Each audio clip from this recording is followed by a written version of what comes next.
everyone, welcome back to Joe Consumes Cinema. I'm your host, Krillin. And for today we have Season 1, Episode 8 of X-Men 97. Last time we had the whole reveal of Bastion. Still don't know who that is. I suspect it's the same villain from the Asteroid M episode from X-Men the Animated Series. I could be wrong about that. It could be somebody entirely different. If it is, I'm guessing it's something from the comic books, because I don't know who Bastion is otherwise. But we had the reveal that there's some new type of Sentinel, futuristic technology.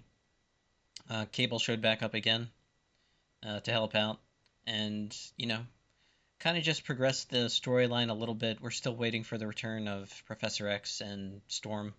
Hopefully that happens this episode, and we can all kind of get on the same page. Sort of a filler slash back storyline. We got the reveal that Magneto's still alive, and Bastion is doing something with him. We don't know yet. But yeah, that's pretty much what happened.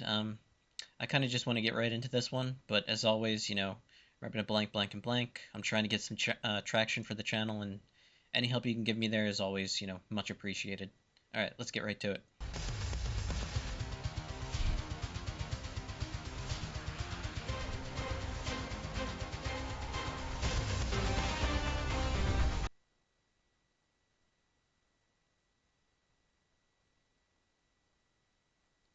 It did make another reference to Asteroid M, but we've seen that before. So I'm thinking Bastion is the guy I'm thinking about. Never thought to ask the professor to show me how he did what he did so well. Be a father. Some lessons are taught, Scott. Others are learned. His name is Bastion. In my timeline, he used the fallout from Genosha to get backing for his Prime Sentinel program. But that ain't the worst part. The Prime Sentinels are created using the same techno-organic virus Sinister infected me with as a baby, rewriting the DNA. If true, his Prime Sentinels would be living weapons capable of reproducing, literally giving birth to a new apex species designed to replace mutants like humans did Neanderthals. Bastion's evolutionary war lasted 300 years. So another dystopia where Logan's the last to die. Here we go. I remember holding him for the first time, knowing human or mutant. He's perfect. Yeah, that's got to be a mind trip. Memories are merely dim images echoing with emotion.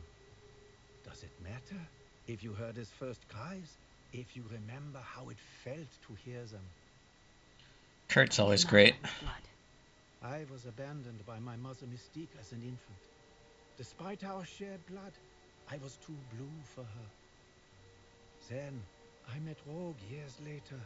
We could have been enemies or strangers. Instead, unlike our mother, we chose not to abandon each other, to let go of the past, and simply be family. I didn't know. I swear. I'm sorry. Too late for Coco. And apologies. How many like him are out there? Could hear things. Not thoughts. Machines. You should be the most powerful mutant alive. He's descended of every Sentinel from Master Mold to Nimrod. Mutated, evolved, born. In 100 years, mutants outnumber humans 10 to 1. And generations later, human extinction. We need something deadly but discreet. Before today, this fella was your average Joe. With all this mutant loving, people like Joe turn to dial-up chat rooms to speak freely, to connect. Builders lay off a dozen workers and hire one mutant with the strength of 10 men. What's a taxi driver supposed to do when a teleporter gets you there in a blink? The human community is scared. After this, they wake up in their daily lives with no memory of ever being here. Then, Weaponizing civilians. She's one of them. Jeez. It imitates life. Oh my god. I've recalibrated Cerebro to scan for cyborg brain frequencies like Trask's. Would they know they're Sentinels? Trask didn't. Not at first. She's one of them, 100%.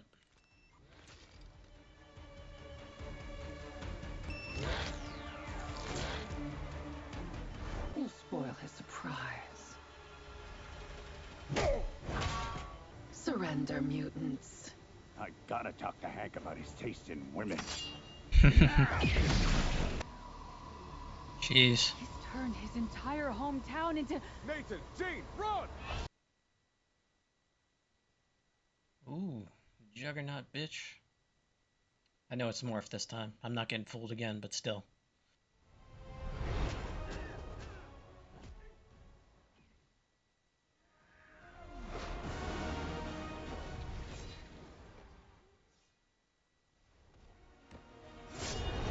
And he's just cutting them up. I resist the inevitable. Lady, I got 6 reasons why. No, mein Freund. Nein. This is cool.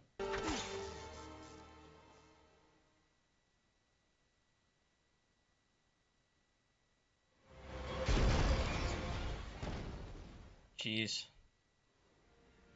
They actually just launched themselves into the turbine to damage the plane. Nathan, get in the back!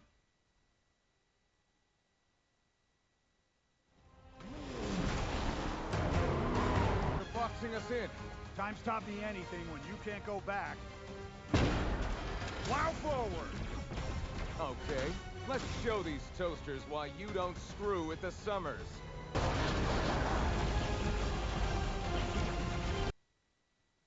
It's pretty cool.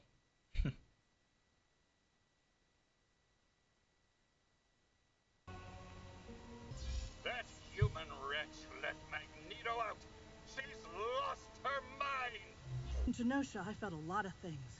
Pain, grief, admiration for those who fought despite the odds. But you know what the oddest thing was? No one seemed shocked or surprised. Not even me. Yes, I was scared, but really I just had the most profound sense of deja vu, because we always end up in the same ugly place. Yeah, unfortunately. Magneto knows us better than Charles ever did. Magneto was right. Enough. Oh man.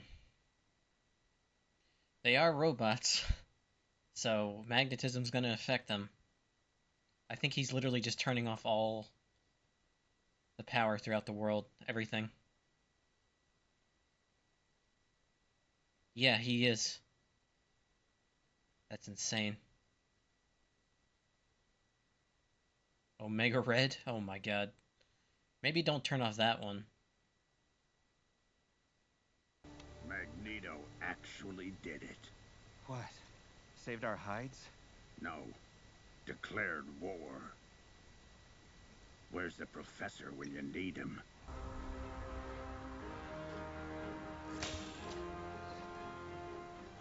I hope that I'm not too late. I think you are this time, dude.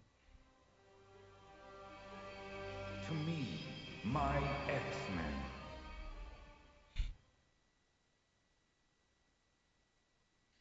Okay, so it took some time to gather my thoughts. That episode was insane, but amazing. Wow. So Magneto at the end there launches like a giant EMP, basically. It just knocks out the world's power. You saw some consequences of that. Like, think what would happen. Like, just no electricity, no cars working, anything electronic doesn't work. You saw the release of Omega Red. Last time we saw him, he was on, like, cryogenically frozen somewhere, I believe. But yeah, that's not good. So we got a little bit of Bastion's backstory. He was a mutant that could sense and manipulate machines, and somehow through time travel, his DNA mixed with machines like Master Mold and Nimrod. If you don't know who Nimrod is, he's supposed to be like a highly advanced futuristic sentinel. Like, you start with the Sentinels and then you go through the time stream and you eventually get to Nimrod. He's like some futuristic generation of Sentinels, but now there's even something more advanced than that that mixes with human biology too. That's pretty insane how just like there's millions of these things all throughout the globe, and I guess Magneto neutralized them for now, but still interesting. But we didn't actually get like how Bastion fits in with the X-Men.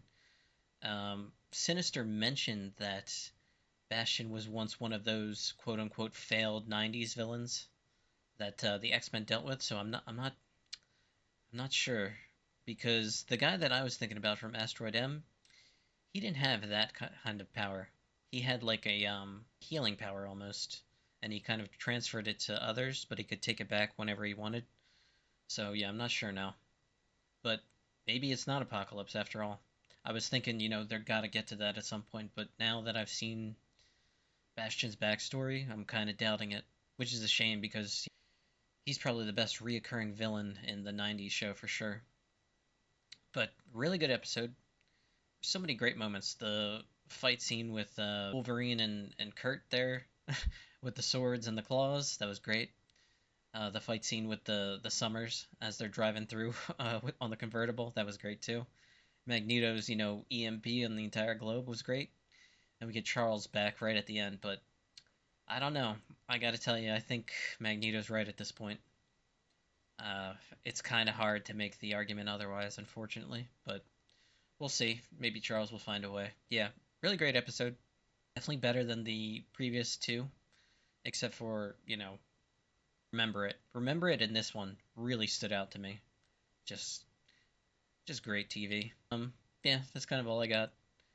Thanks for watching, and peace.